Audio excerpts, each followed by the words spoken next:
Merry Christmas. This is Miss Caroline, and I'm going to read the second chapter of The Best Christmas Pageant Ever by Barbara Robinson. Yesterday we learned that the Herdmans were a very unusual family. Let's see what they're going to tell us about them today.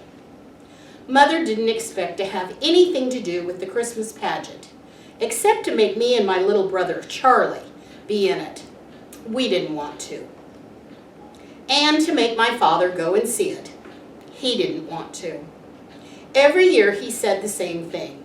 I've seen the Christmas pageant.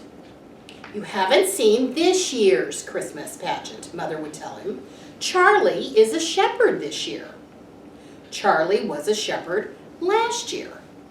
No, you go on and go. I'm just going to put on my bathrobe and sit by the fire and relax. There's never anything different about the Christmas pageant. There's something different this year, Mother said. What? Charlie is wearing your bathrobe. So that year, my father went to see his bathrobe, he said. Actually, he went every year, but it was always a struggle. And Mother said that was her contribution to the Christmas pageant, getting my father to go to it. Then she got stuck with the whole thing when Mrs. George Armstrong fell and broke her leg. We knew about this as soon as it happened because Mrs. Armstrong only lived a block and a half away. We heard the siren, saw the ambulance, and watched the policeman carry her out of the house on a stretcher. Call Mr. Armstrong at his work, she yelled at the policeman. Shut off the stove under my potatoes. Inform the ladies' aides that I won't be at the meeting. One of the neighbor women called out, Helen, are you in much pain? And Mrs. Armstrong yelled back, Yes, terrible. Don't let those children tear up my privet hedge. Even in pain, Mrs. Armstrong could still give orders. She was so good at giving orders that she was just a natural head of anything that she belonged to. And at church, she did everything but preach. Most of all, she ran the Christmas pageant every year. And here she was, 2 weeks before Thanksgiving, flat on her back. I don't know what they'll do now about the pageant, Mother said. But the pageant wasn't the only problem. Mrs. Armstrong was also chairman of the Ladies' Aid Bazaar and coordinator of the Women's Society Potluck Supper. And there was a lot of telephoning back and forth to see who would take over those jobs. Mother had a list of names, and while she was calling people about the Ladies' Aid Bazaar, Mrs. Homer McCarthy was trying to call Mother about the potluck supper. But Mrs. McCarthy got somebody else to do that, and Mother got somebody else to do the bazaar. So the only thing left was the Christmas pageant, and Mother got stuck with that. I could run the potluck supper with one hand tied behind my back, Mother told us. All you have to do is make sure everybody doesn't bring meatloaf. But the Christmas pageant? Our Christmas pageant isn't what you'd call 4-star entertainment. Mrs. Armstrong breaking her leg was the only unexpected thing that ever happened to it. The script is standard. The inn, the stable, the shepherds, the star. And so are the costumes. And so is the casting. Primary kids are angels. Intermediate kids are shepherds. Big boys are wise men. Elmer Hopkins, the minister's son, has been Joseph for as long as I can remember. And my friend Alice Wiggleton is Mary because she's so smart, so neat and clean, and most of all, so holy looking. All the rest of us are the angel choir, lining up according to height because nobody can sing parts. As a matter of fact, nobody can sing. We're strictly a no-talent outfit, except for a girl named Alberta Bottles, who whistles. Last year, Alberta whistled What Child Is This? For a change of pace. But nobody liked it, especially Mrs. Bottles, because Alberta put too much into it and ran out of air and passed out cold on the manger in the middle of the third verse. Aside from that, though, it's always just the Christmas story, year after year, with people shuffling around in bathrobes and bed sheets and sharp wings. Well, my father said once Mother got in charge of it, here's your big chance. Why don't you cancel the pageant and show movies? Movies of what? Mother asked. I don't know. Fred Stemper has 5 big reels of Yellowstone National Park. What does Yellowstone National Park have to do with Christmas? Mother asked. I know a good movie, Charlie said. We had it at school. It shows heart operations, and 2 kids got sick. Never mind, Mother said. I guess you all think it's sure pretty funny. But the Christmas pageant is a tradition. I didn't plan to do anything different. Of course, nobody even thought about the Herdmans in connection with the Christmas pageant.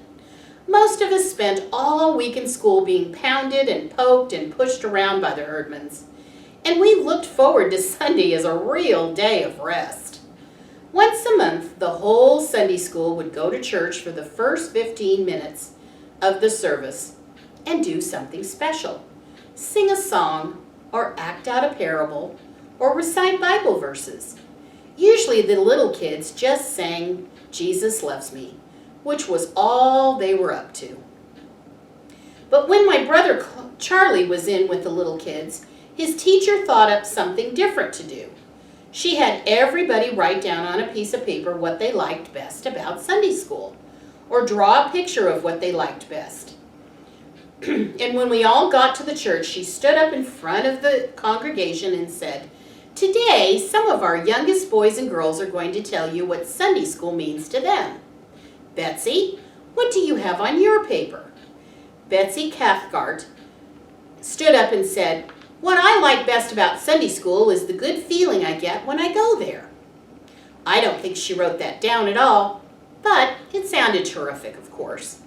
One kid said he liked hearing all the Bible stories.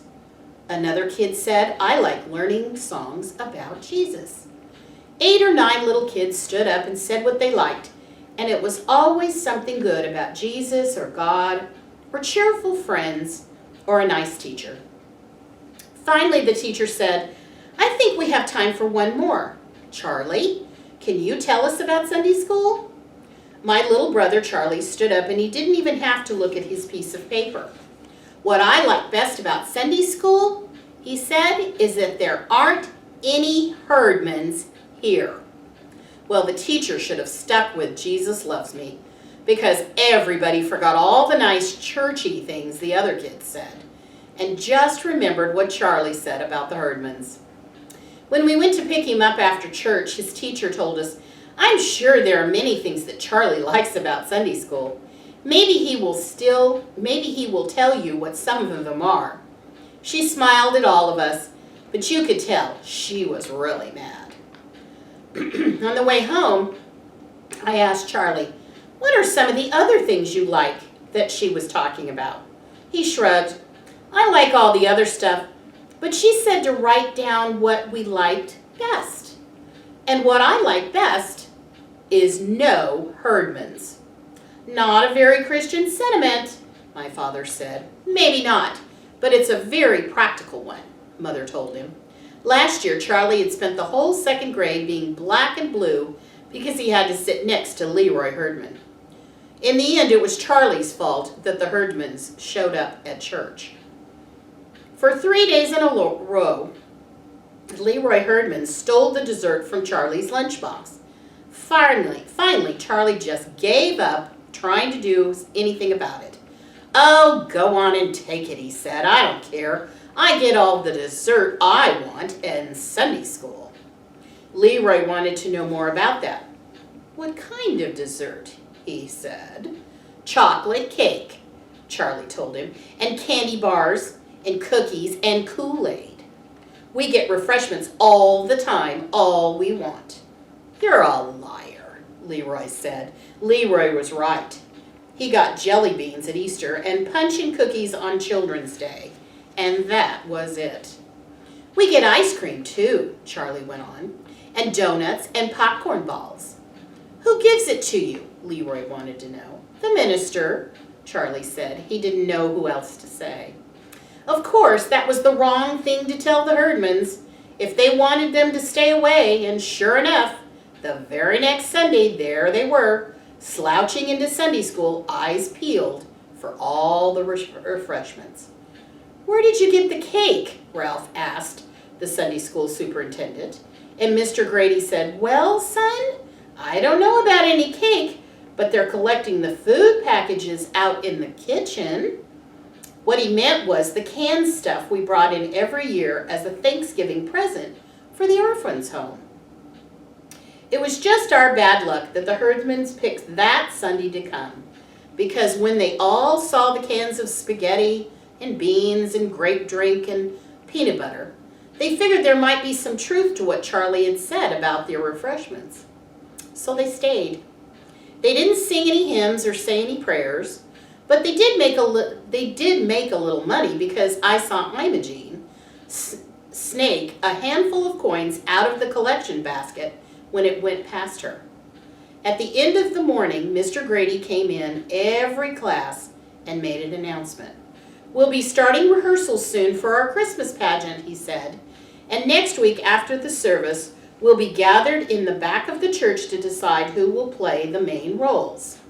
But of course, we want every boy and girl in our Sunday school to take part in the pageant. So be sure your parents know that you'll be staying a little later next Sunday. Mr. Grady made this same speech every year, so he didn't get any wild applause. Besides, as I said, we all knew what part we were going to play anyway. Alice Winklekin must have been a little bit worried, though, because she turned around to me with this sticky smile on her face and said, I hope you're going to be in the angel choir again. You're so good in the angel choir. What she meant was, I hope you won't get to be Mary just because your mother's running the pageant. She didn't have to worry. I didn't want to be Mary. I didn't want to be in the angel choir either, but everybody had to be something. All of a sudden, Imogene Herdman dug me in the ribs with her elbow. She has the sharpest elbows of anybody I ever knew. What's the pageant? She said. It's a play, I said. And for the first time that day, except when she saw the collection basket, Imogene looked interested. All the Herdmans are big moviegoers, though they never pay their own way. One or two of them start a fight at the box office of the theater while the others slip in. They get their popcorn the same way, and then they spread out all over the place, so the manager can never find them all before the picture's over. What's the play about? Imogene asked. It's about Jesus, I said. Everything here is, she muttered. So I figured Imogene didn't care about the Christmas pageant. But I was wrong.